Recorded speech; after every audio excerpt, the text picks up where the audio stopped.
Okay, we got the nice artificially intelligent recording and process. Okay, so as people are joining, feel free to jump up and raise your hand if you have a question, and we'll attempt to see if anybody can answer it. You have a reaction, or you have a thing on the bottom usually that might say raise hand. If your screen is not full size, you will not have an icon for it. You'll have to use the three dots and more to find raise hand, and it'll look like this. Okay. So if you have a question, feel free to raise your hand and then unmute and chime in. Any questions tonight? Oh, everyone came with answers. Good. Maybe I should start asking questions. Be the teacher calling on the students. Has anybody else obtained things like cameras for their Prime days? Hmm. Didn't believe in it? Didn't get a thing. Didn't get a thing. No, I let it tempt me. I mean, the only thing I'm spending money on is getting replacement parts for the computer that died, and saving up money for car repairs.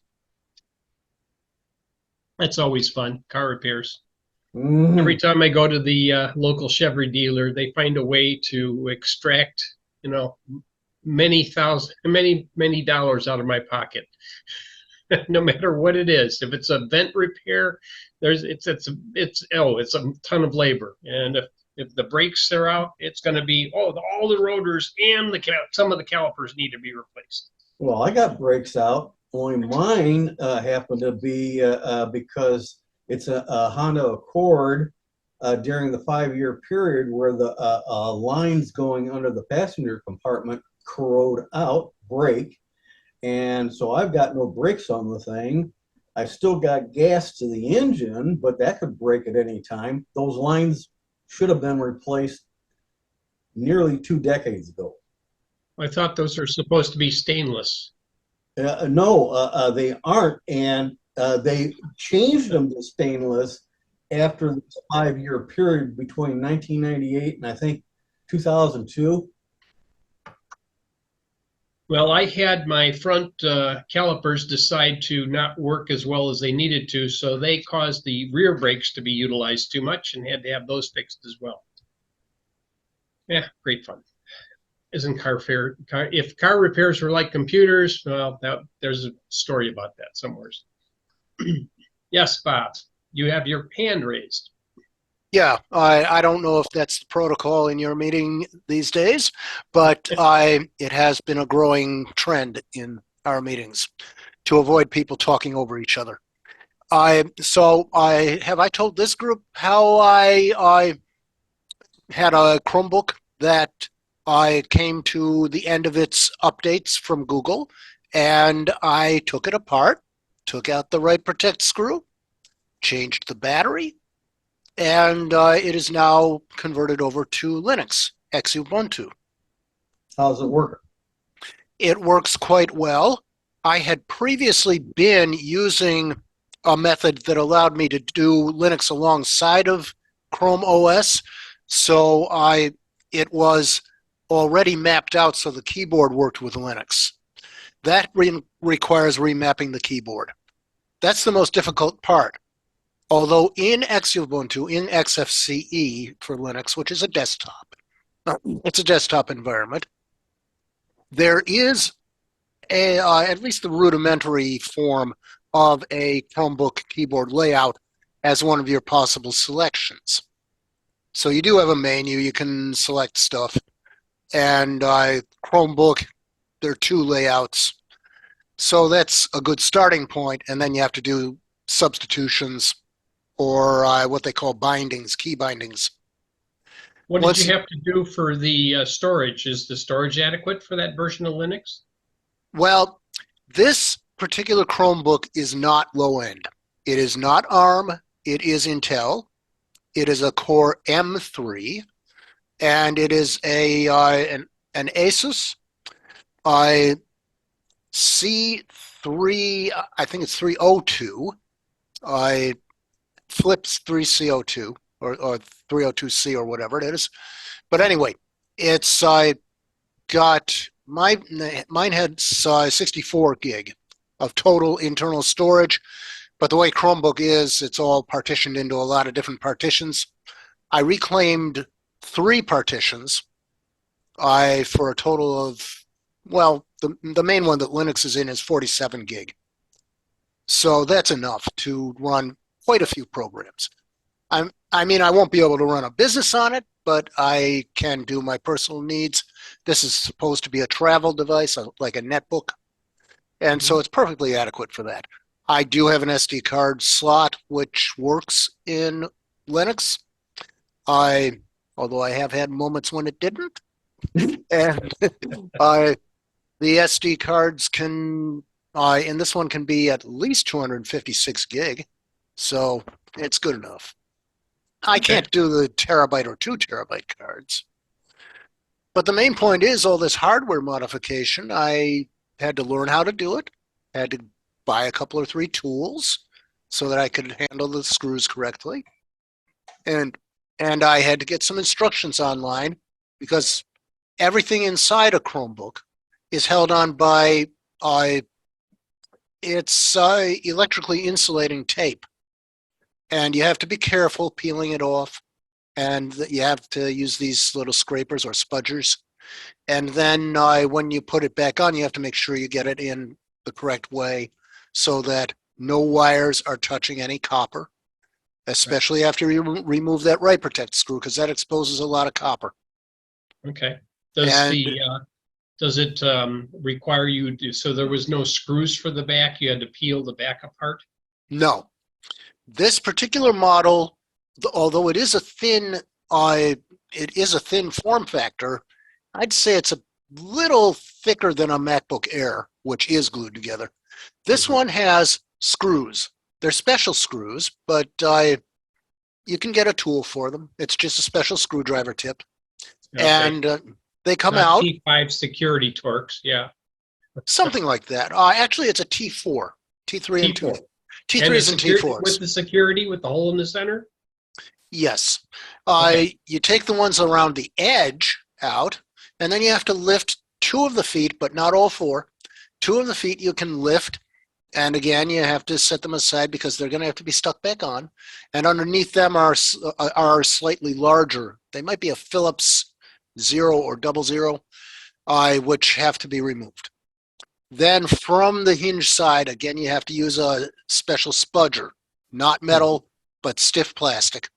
Yeah. And you can carefully work your way around, make sure you hear the clips as they click open. And then when you do the reverse, you have to make sure the clips click closed. So while it's a careful, delicate operation, I don't have the best skills. I don't have any real experience in this sort of thing. I'm not a technician like Tim. And so I was able to do it using iFixit and YouTube demos and stills and videos. Amazing. So it worked fine and you're up and running. What version of Linux did you move it to? Xubuntu 2204 long-term stability. That's the XFCE interface. Okay. It's the one that has the top bar and a drop-down menu for all your applications. Okay. I know I've always had good luck with the LTS releases anyway, because they're planning to keep around for a while. And so far, I mean, I've used them in virtual machines as well, which seems to work very well for that kind of work when I need to have a Linux kernel to run something that normally wouldn't run under Windows. Yeah, I don't want to overwhelm all our Windows users with all this Linux talk, but to wrap it up, there are applications similar to Microsoft Office, like LibreOffice, and I have that in there, just upgraded it. And I can use the normal repositories, the normal software sources that are present in Ubuntu Linux. Linux, if Windows users don't know, has centralized repositories for most of its distributions or its versions, its flavors.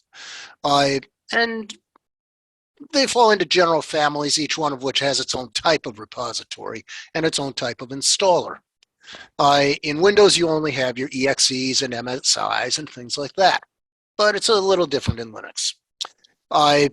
So anyway, otherwise, running an application is not terribly different from some of the Windows netbooks that I have had. And I do classify it as something new because I did renew the battery, and I did replace the operating system, and I did slightly monkey around with the storage. And I do know how to back up Linux.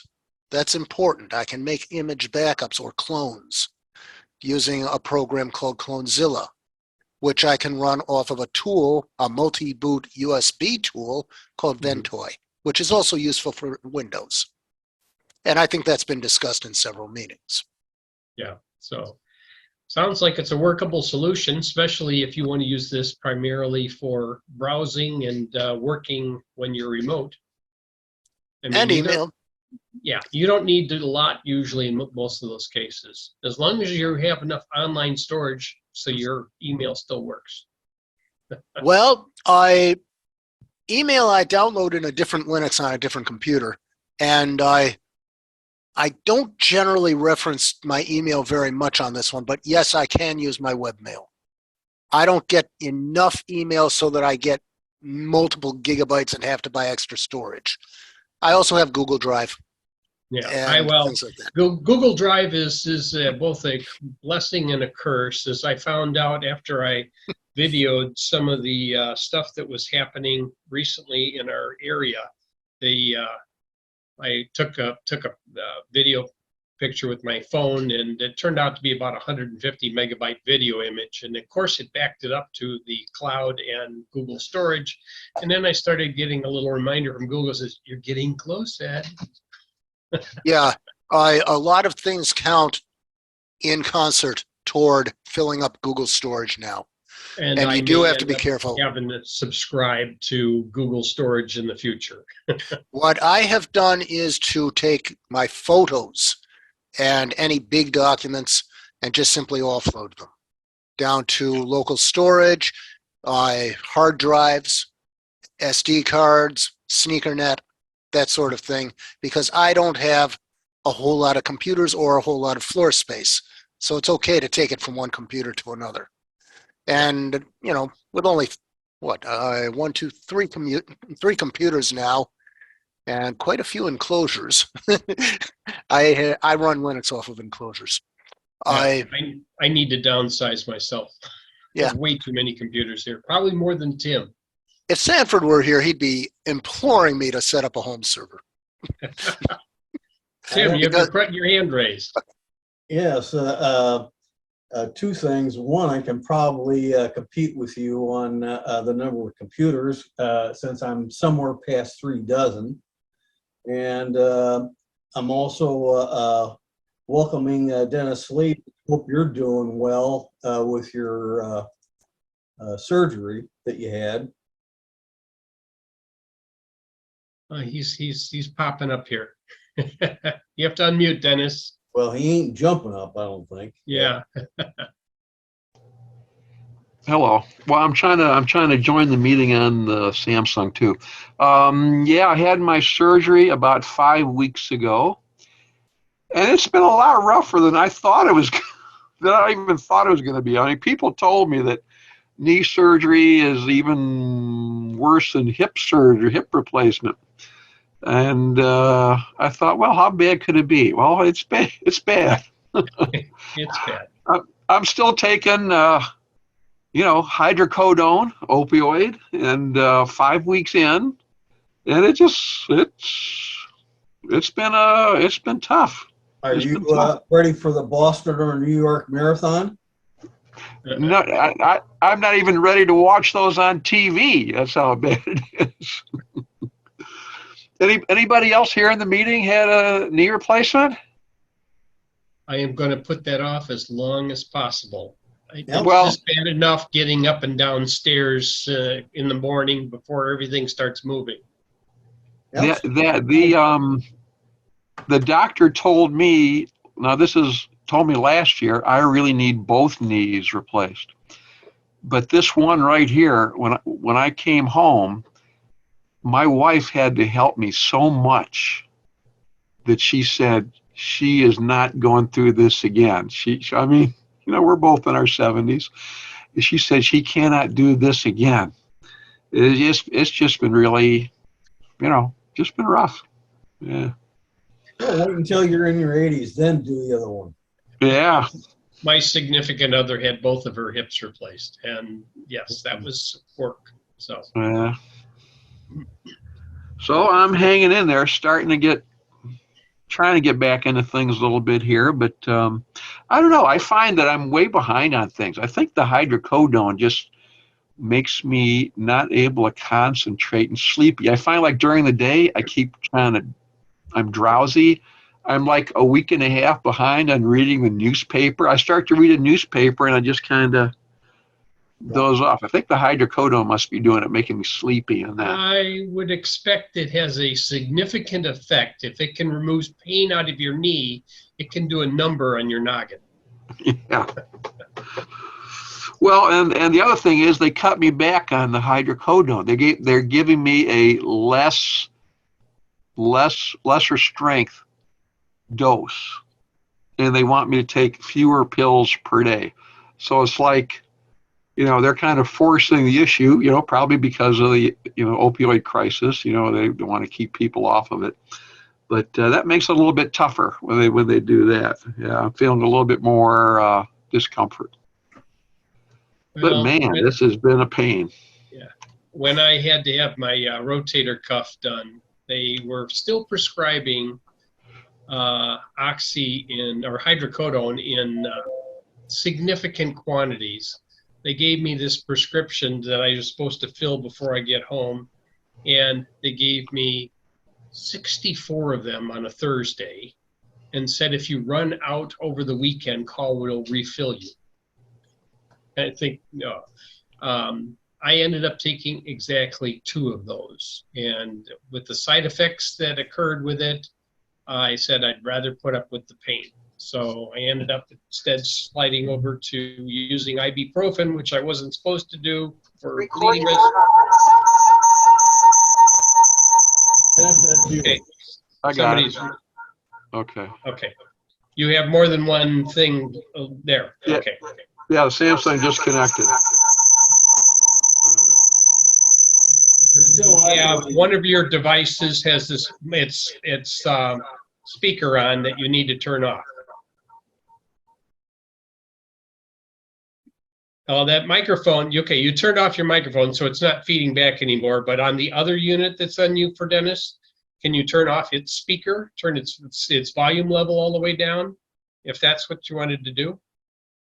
Yeah, you want to mute it, the other computer. It's not a mute. He has when he unmutes, if the other speaker is open, you'll feed back between the 2 units at your location. That's what's happening. That's still mute on the sys tray. Well, it's a mute. The mute only mutes the microphone. You need to mute the speaker. Right. That's what I'm Yeah, talking that's about. On the sys tray. Yeah. So if he does that, he'll be okay. Well, as far as painkillers go, back in 2020, I had to go through rehab, and some doctor gave me some painkillers, and it says on the, I think there were 50 of them, and I don't even know why he gave me the painkillers, but it says for the first couple times you use it, cut the pill in half and only take half of a pill at a time. I took 1/2, and I never took anything else after that. Well, I found out for me, ibuprofen and naproxen work great for whatever I need. Naproxen lasts in your system 12 hours. Ibuprofen only lasts in your system 4 hours. So whatever you take depends on how long you want it to last. So, and those are stated things that are on, if you want to look up the drug information on what is its half-life in your system. Yeah, well, my coronary doctor says, and none of that stuff, nothing but acetaminophen. Well, yeah, that's because of well, you're already on blood thinners. That's why. No, I was, but I've been taken off a couple years back. Okay, good. Okay, does anybody else have questions that they would like to pose for our open forum? Oh, this is gonna be a fun night. Uh-huh. Well, just I'd ask. In case somebody has been raising their hand and they didn't see them. Okay, well, what I can do is I can go ahead and give my presentation here, and if we have time afterward, we can discuss afterward. How's that sound? Let's do that. See if I can get the right one. Okay, and share. Okay. All right, so this is video cameras and AI. Is it ready yet? So video cameras, a little history. They've been with us for many years. In terms of actually being used for security and monitoring and trying to recognize anything, the earliest license plate readers appeared in Britain back in the 70s, but those were really unsophisticated. And the first digital camera wasn't invented until 1976, or the digital technology, and the camera didn't come out till 1988 or afterward. Cell phones didn't have their video recording until 1999, and that was a Kyocera product. And here's a link that you can look at if you wanted to get more information about digital cameras in general and the history of them. But when were they connected to networks? Well, one of the first ones that appeared was in 1991 called the Trojan Coffee Pot. Oh, hold on. Okay, bumped the table and it made my mouse move. University of Cambridge project used to monitor a coffee pot, and it used a 128 by 128 pixel grayscale camera connected to a video capture card, and it was put on the internet at that time. And it was using an Acorn computer that was developed by Cambridge, and it was retired from the web in 2001. In terms of actual webcams, the QuickCam from Apple co-founder Steve Wozniak, Connectix, was available in 1994. But what about doorbell cameras? Even though the very first doorbell camera was invented back in 1992, the first practical application was likely the Ring Doorbot back in 2013. The key points that enable a doorbell camera to function is motion detecting video with the capability of sending real-time notifications to a mobile app. Okay. There are similar functions in both Nest Cam, Blink, as well as other vendors as functions of their video monitor lines. Swan had made doorbell cameras, Spico, several other no-name brands that you can get at Menards.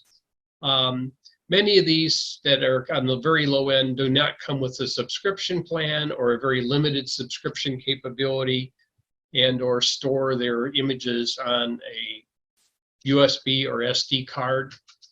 Some of them are full-fledged web storage, and like a Ring camera and or Blink both have like 30-day subscriptions. Even garage door cameras from Chamberlain have like 30-day subscriptions very similarly. But how do the cameras detect motion? Okay, there are several ways you can detect motion, and security systems have used infrared detectors to trigger alarm systems for over 40 years. They had things like pet aliases on alarm systems at that time so that your pets would not trigger the infrared sensor that would trigger an alarm.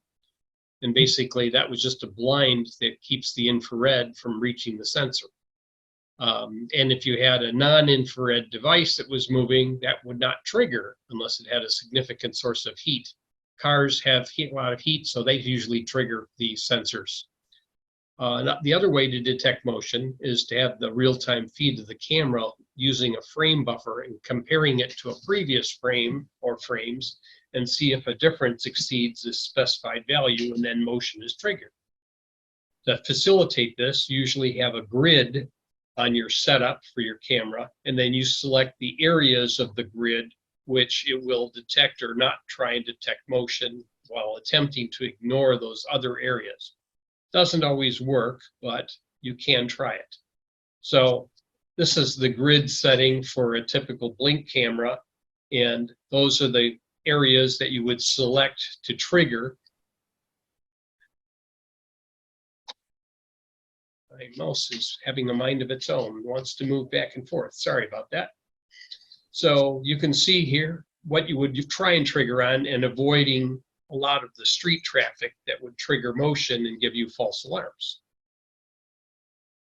And how well does it work? Well, this is a picture of me on my riding lawnmower, and you can see I'm just barely in the detection area.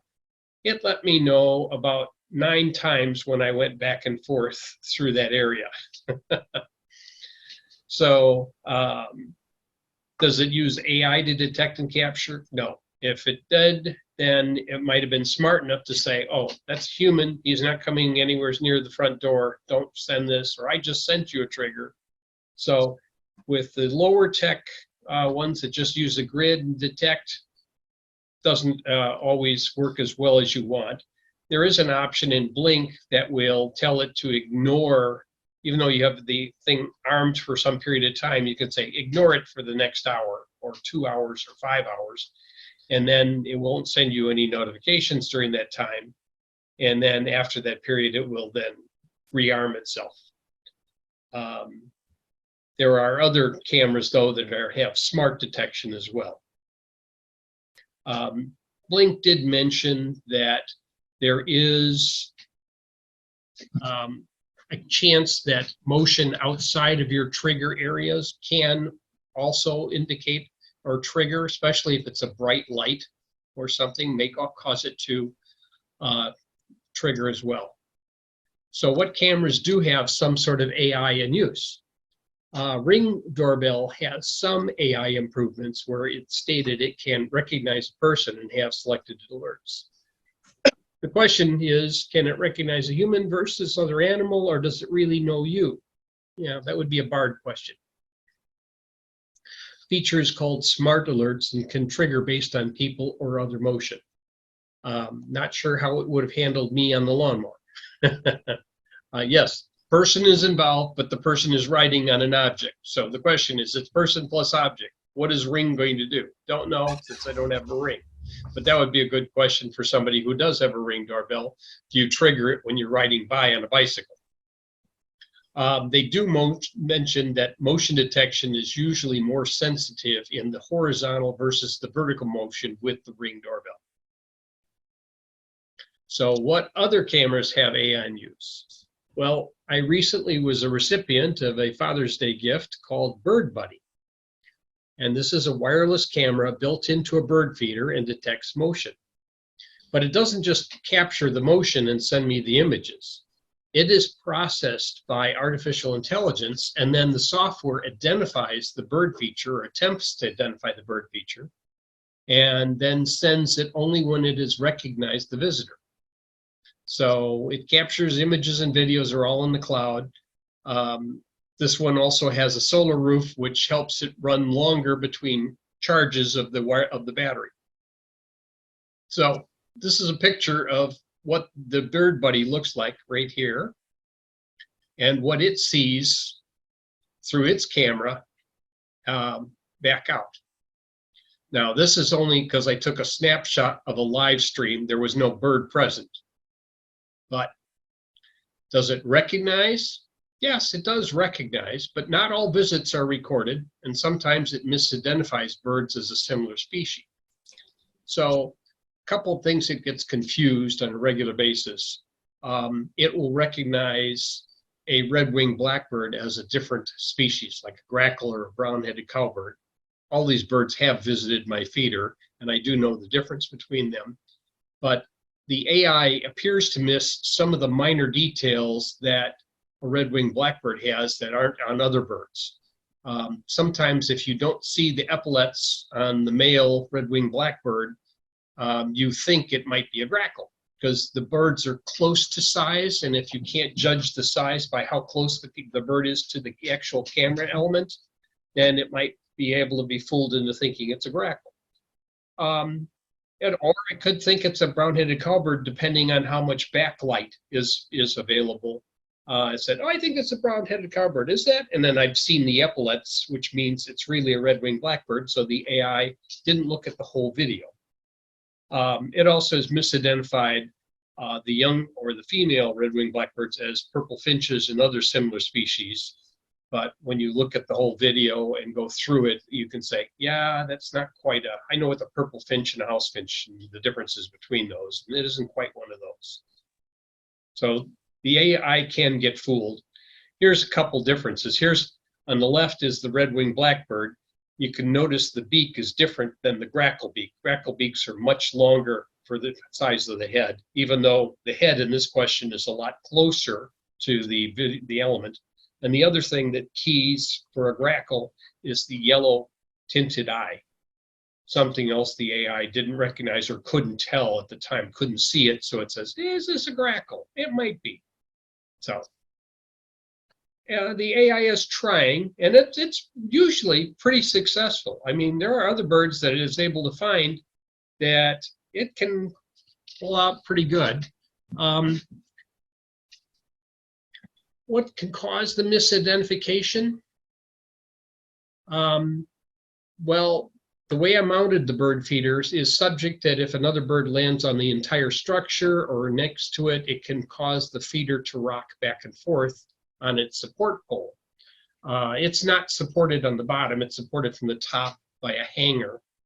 As a result, when it's moving, the background moves, and now the AI has to distinguish between, is that a background piece or is that a piece of the bird? And it's trying to say, what part of this picture is the bird and which part is the background? And if it misses the little red tufts of feathers on the epaulets, then it's going to misidentify the bird. Also, backlighting of the birds. My bird feeder faces east, so in the early morning when most of these birds are attacking the feeder, that can lead to the misidentification if the contrast is less than ideal. But it's a nice take. So it actually works reasonably well in terms of when it does have a positive identification, like it's a mourning dove, yes, it's a mourning dove. It's a blue jay, it's a blue jay. The smaller birds haven't visited enough to start to capture them because they get chased away as the red-winged blackbirds have taken over the feeder this year. Normally, in the past, I would have them visit during migration and then they disappear and I would have no visitors like him. I'd have the other birds visiting. But it is kind of interesting that AI can be used this way with this Kickstarter campaign, or originally a Kickstarter campaign, and now it's able to, identify the species and does a pretty good job. You can actually see on the website, other people have shared some of their videos of the various, and for the most part, it'll identify it. It might just have a problem identifying a bird and it'll ask, do you know what kind of bird this is? And I'm assuming that if this is a learning system, it'll put in this information for further recognition. And what is this going to lead to? Well, I suspect in the future you might have a message from your thing with a much smarter camera saying your brother-in-law Tom arrived and dropped off the video he borrowed in 2010. And it was 4,800 days since he promised to return it. And that is my presentation. And I will open it up for questions while I go ahead and see if I can post this to the chat. All right.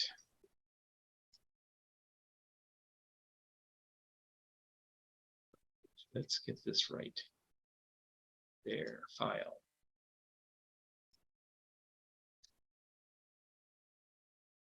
And that's the one I want right there. Open, and then don't forget to hit send. Okay. So go ahead, Bob. Ed, before the meeting, you were talking about limitations on what the AI is permitted legally to do because of human facial recognition being regulated in Illinois. Mhm. Could you address that a little bit? Yeah, there's been, especially in Illinois, there's a number of class action lawsuits that were launched specifically against Facebook, Meta, and some of their subsidiary companies that took liberties with facial recognition properties. The ability to recognize one person from another and to use their facial likenesses to help recognize them in other photos was deemed to be an infringement of the person's rights. And as a result, there was a Facebook settlement, and Facebook very nicely sent me a reasonably good sized check for the purposes of, for the past indiscretions of using my likeness without my permission. So as a result, there are some laws on the books, but I suspect that as AIs become more influential and take over, they may start to want laws written on their behalf that allow them to recognize faces. Tim, you have a question. Not a question, but an addition to your comment there. Now, Facebook's or Meta's Instagram has also been sued from between August 2015 to August of this year. There's a lawsuit for similar reasons, and yet Meta created Threads to compete with tweets, and as an end result of that, the first number I heard of before it was released was about 30,000 people signing up, and then I heard around the time it was released, it was up to 50. I'm not 30,000, 30 million. And now at release, it got up to 50 million. And if Facebook and or Instagram are being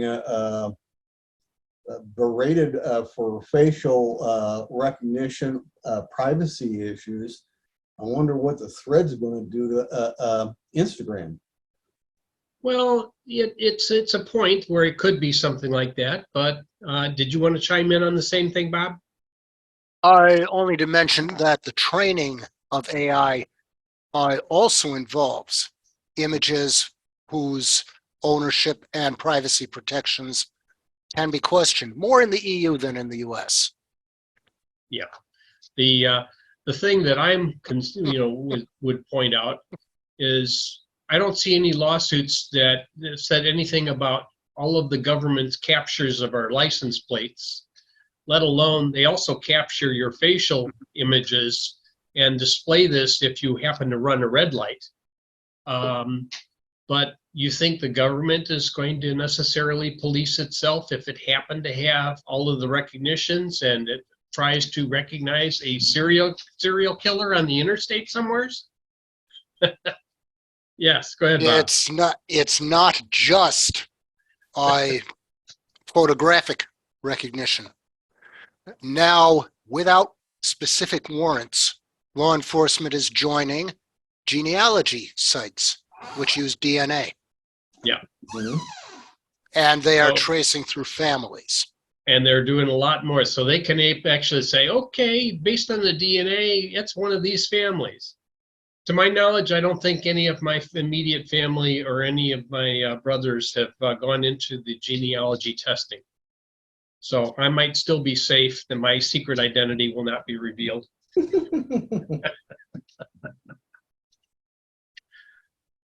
But it is an interesting viewpoint. I mean, who's going to stop the AIs from finding pictures and recognize them? And then you'll ask the AI, did you recognize any people from this picture? And the AI said, I am not allowed to recognize any people from that. But if you ask me on the slide, I might tell you where this person is located. Yes, go ahead, Bob. Interesting thing that's correlated with this. There are actual social media influencers who are AI-generated images, and they are based on other influencers and celebrities, and very recognizably so. And there's a name, image, likeness law in several states, which gives exclusive rights. You know, the Michael Jordan effect. Yeah, right.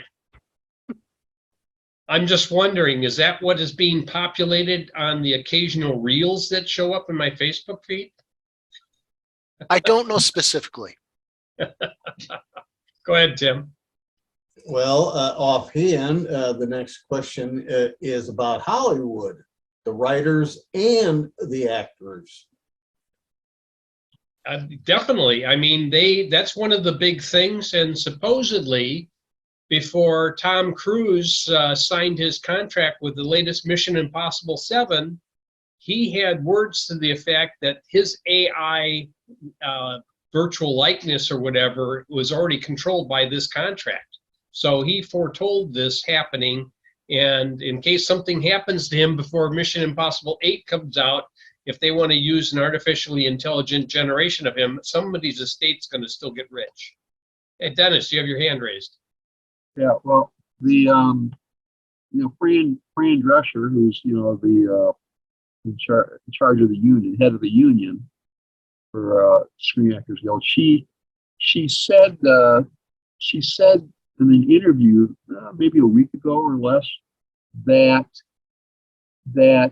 in the past they would hire the studios would hire an actor to come in for 5 days of recording, 5 days of doing stuff, and pay them for 5 days. But now in the contracts and that, they want them to agree to give up their digital image and everything. So she said the effect of that is they want to be able to get a person to come in, hire them for 1 day only, get all the digital images and everything, and then instead of paying them what they normally would pay them for 5 days, only pay them for 1 day, and then create all the other scenes and everything they needed from that person. So that's kind of significant. Yeah, I heard some of that as well. Part of it on one of the newscasts this evening, specifically only getting paid for 1 day, but they use 5 days worth of likenesses, and that's one of the issues that's the union is pushing for.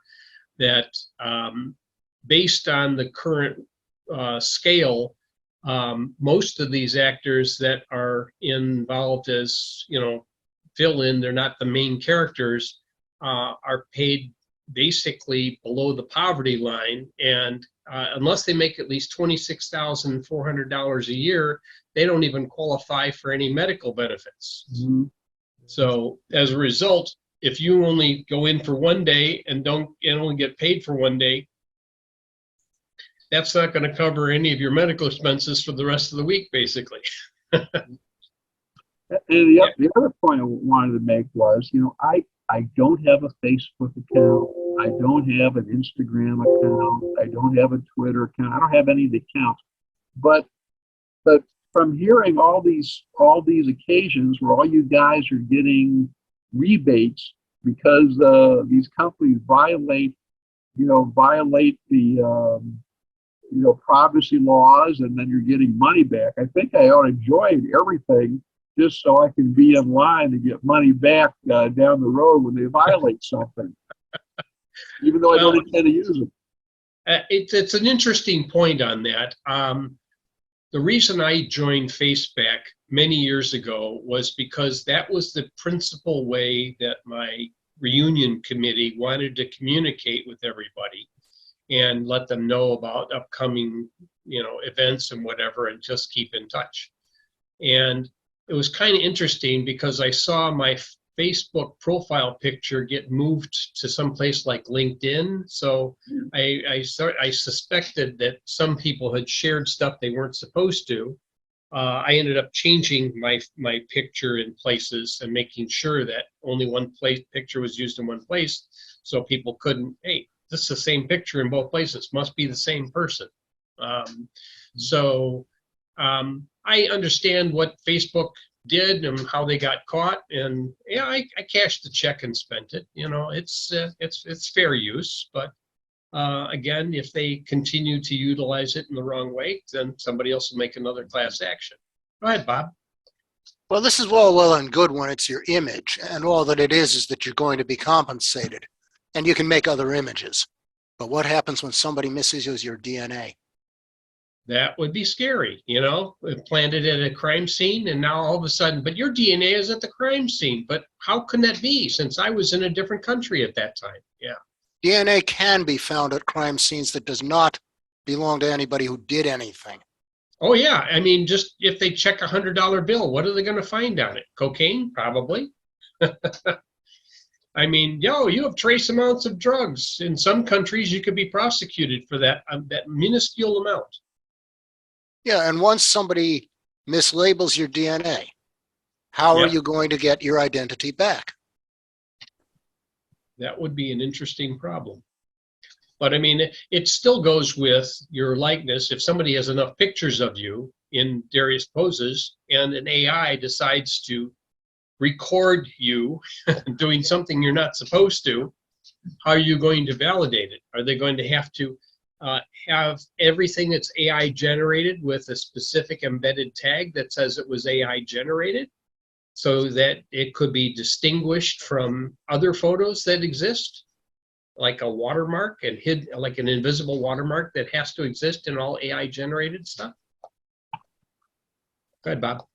There is a growing problem of sexualizing children, especially girls. And AI has been doing that, including doing it in advertising. And it's become a growing controversy. And The I question is, how do you rein it in? What's appropriate guardrails to put in, especially when you're dealing with minors? Yeah, it just I can see where, like I said, either everything that's AI generated has to be tagged, and the penalty for not having it tagged is something severe, and then only criminals will use it, of course.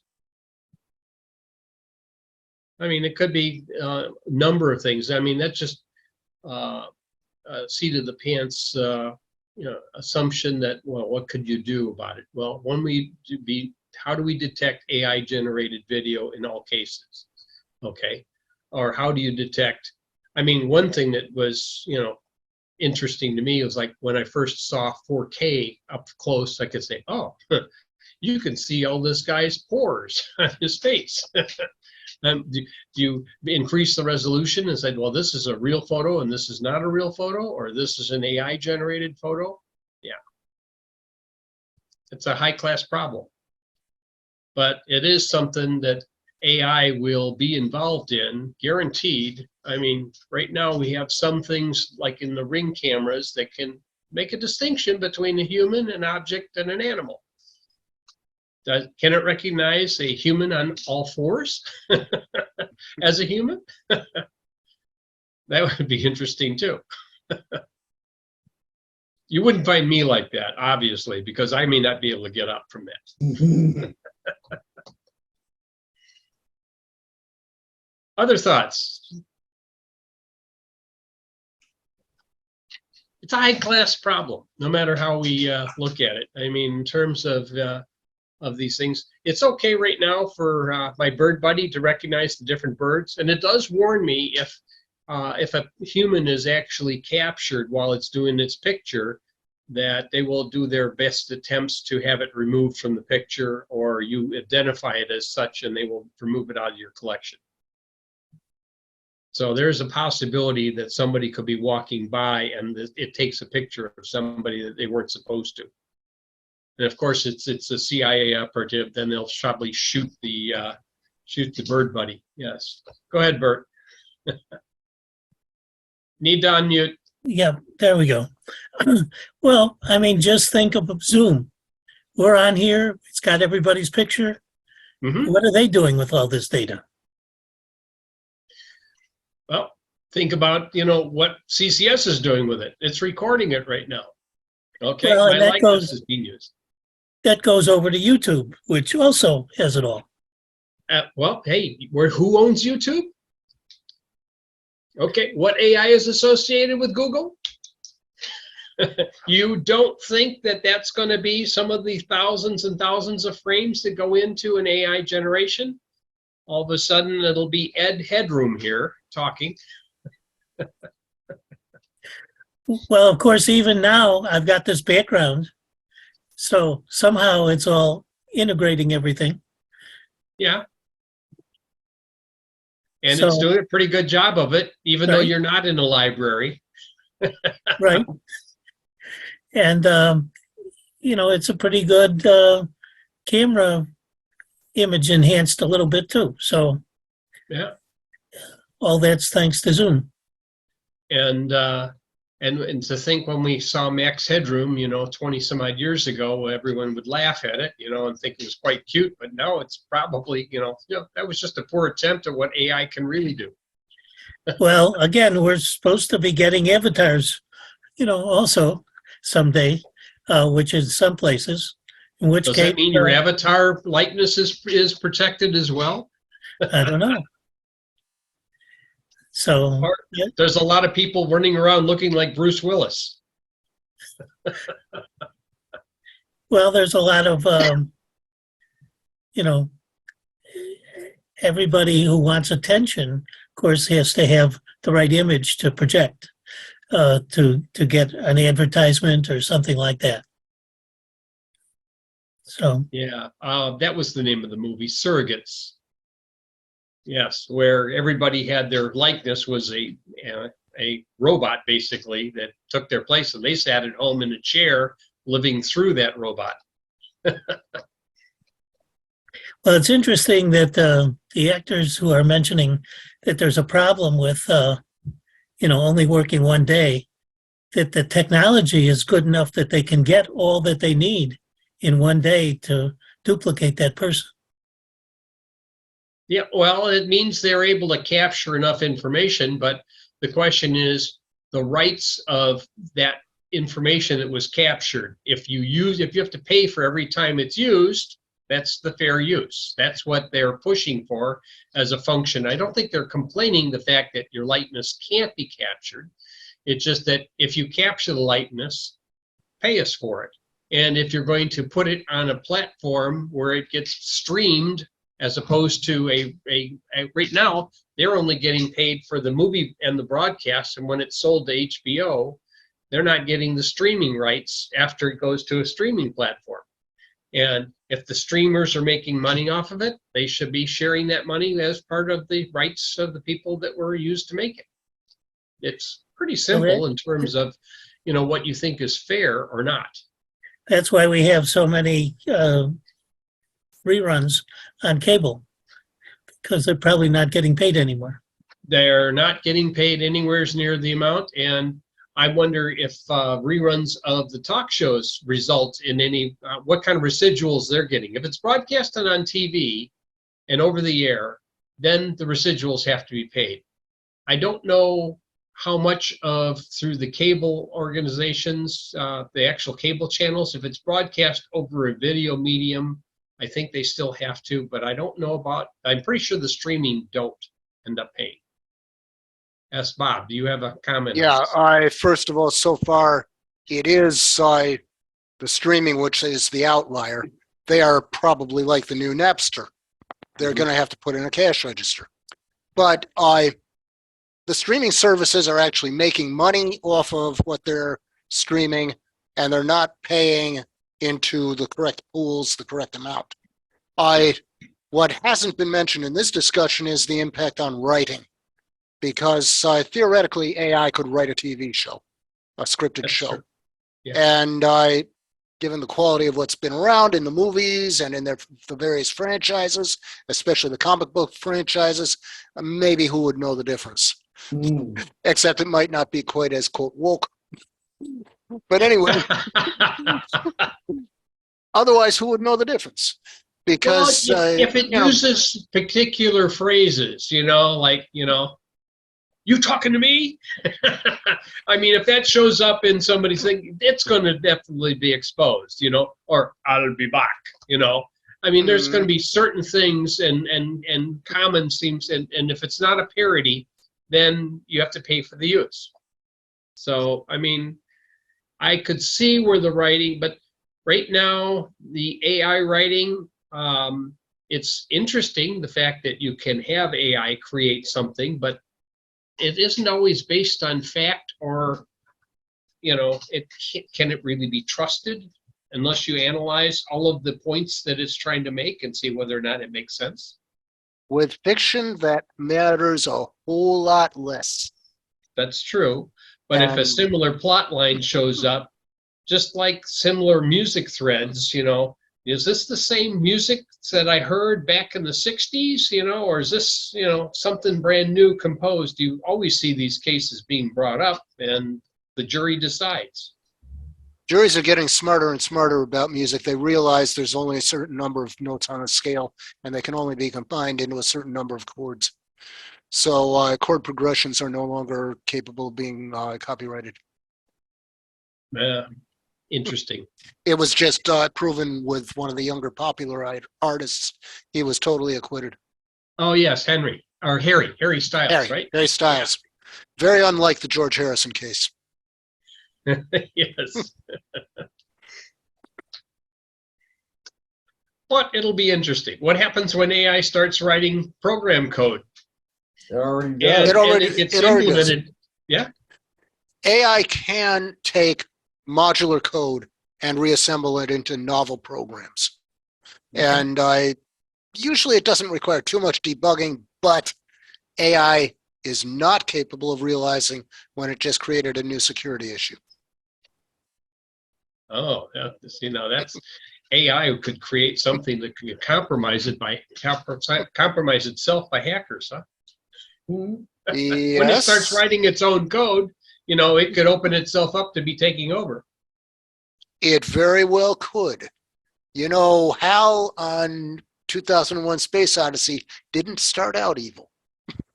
Yeah, that's right. He changed. Yeah, that's right.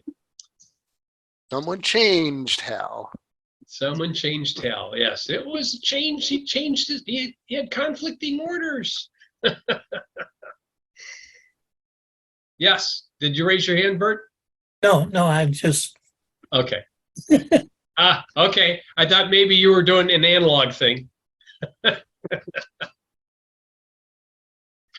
It's just, like I said, it's an interesting proposition whether or not how far they will do this. Like, does recognizing a person, object, animal start to borderline on, well, was it a man or a woman recognition? Was it a child recognition? Okay. Will that start to trigger some of these lawsuits? I mean, anything can trigger a lawsuit. The question is whether or not it actually becomes class actionable, and by using everybody's likeness and everything that's on the web. I mean, how do you stop an AI from using everything other than the information that's so recent it hasn't been assimilated yet, so it understands what's there, what's not there. But I could see an AI taking over, my presentation and coming up with something new, fictitious, whatever, How do you know that I'm not an AI right now?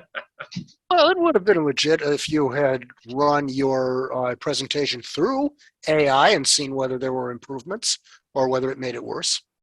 I have considered that on occasion, but usually I don't have enough time to turn it loose. I have started to turn on some of the AI generated results in Google with the Google Labs, the little Erlenmeyer flask appears on the title bar now and says, some of your results might be tainted a little bit by AI, but at least it puts it up there in a different tint at the top and said, here's your AI results of the search, and then here's the rest of the stuff down below.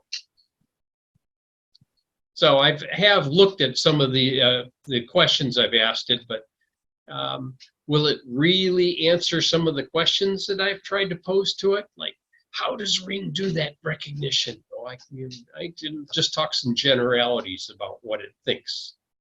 Okay, so it didn't do any specific, like, hey, Bard, can you figure out from Ring how it actually figures it out? But I probably would have to ask Chat GPT about it because Bard would not be allowed to answer that. Too much, can't spill the Google secrets all in one place.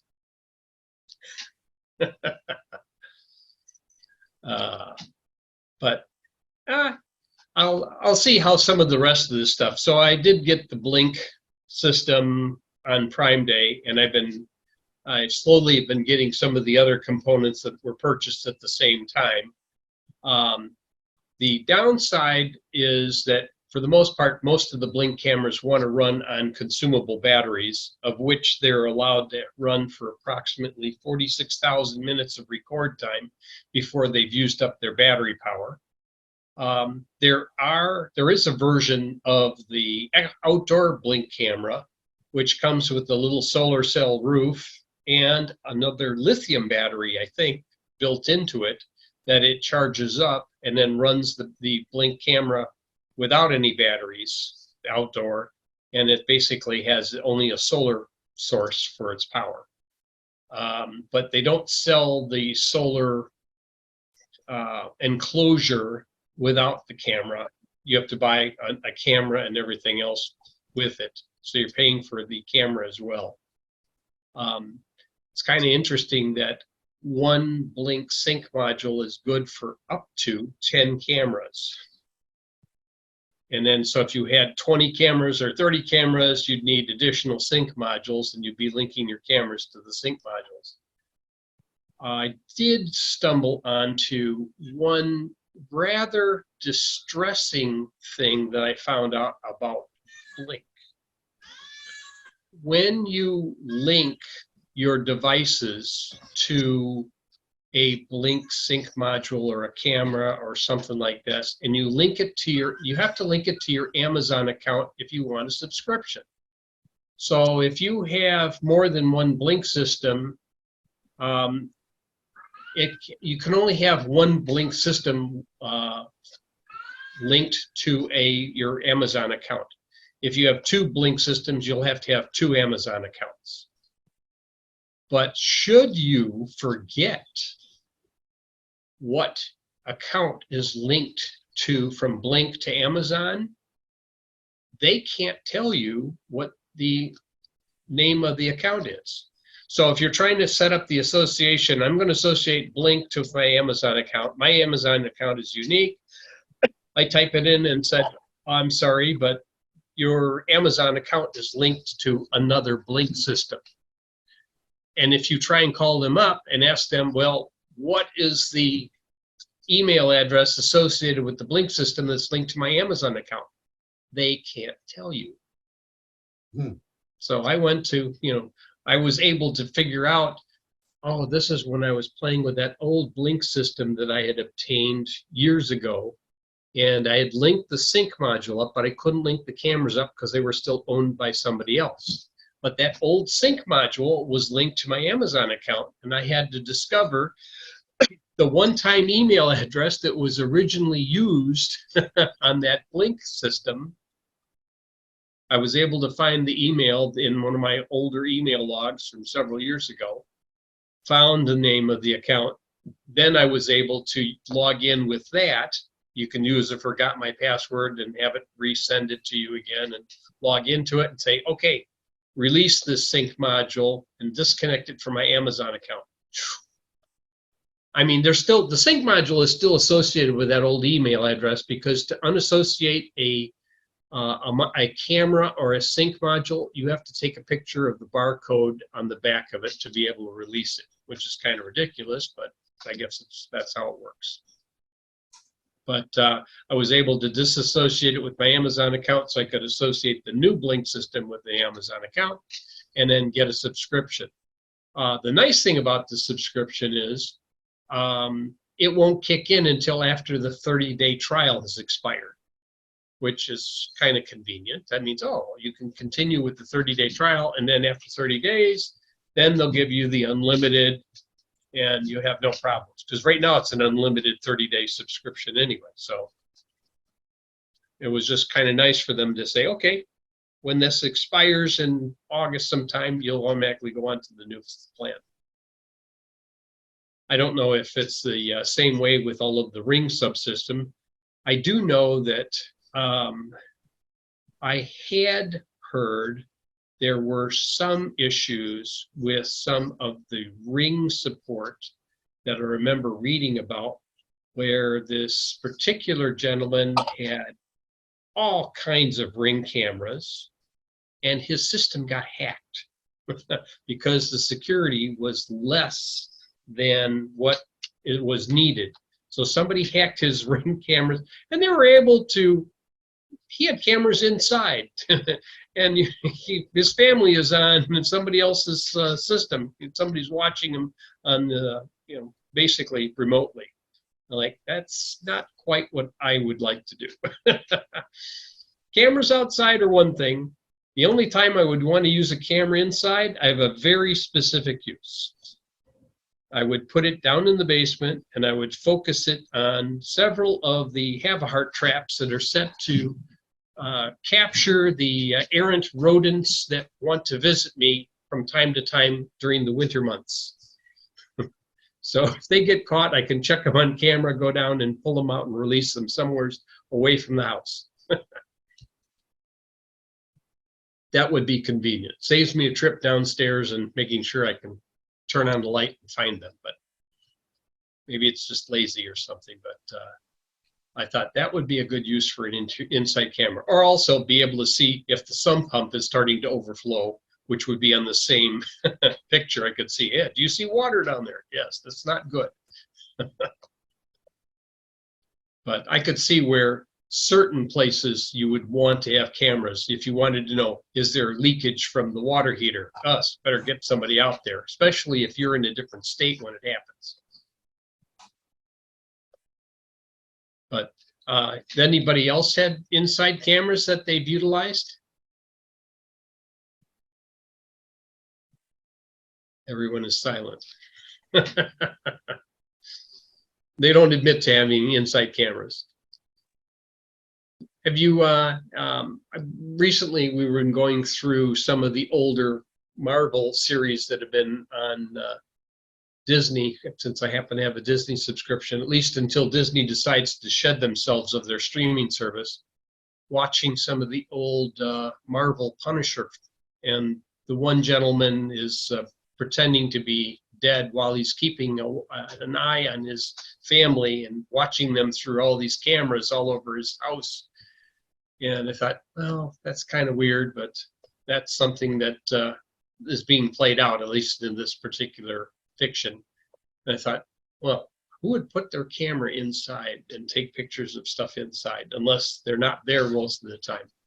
I have seen one incident of this reported on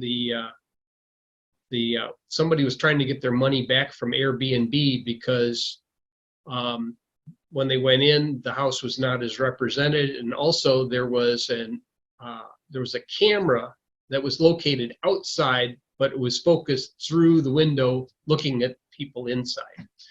They thought, okay, that's a little bit too much, even for Airbnb. So they were trying to get their money back and had filed a grievance with them. Well, the cameras inside, there's a lot of people that do it.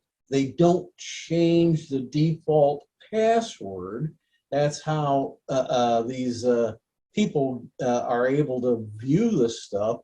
And a lot of people may run around their house thinking they're A-OK in their birthday suit, and they end up on porn sites and can't figure out how or why. Or it's AI generated and the AI decided to use that video for its own pleasure, yes.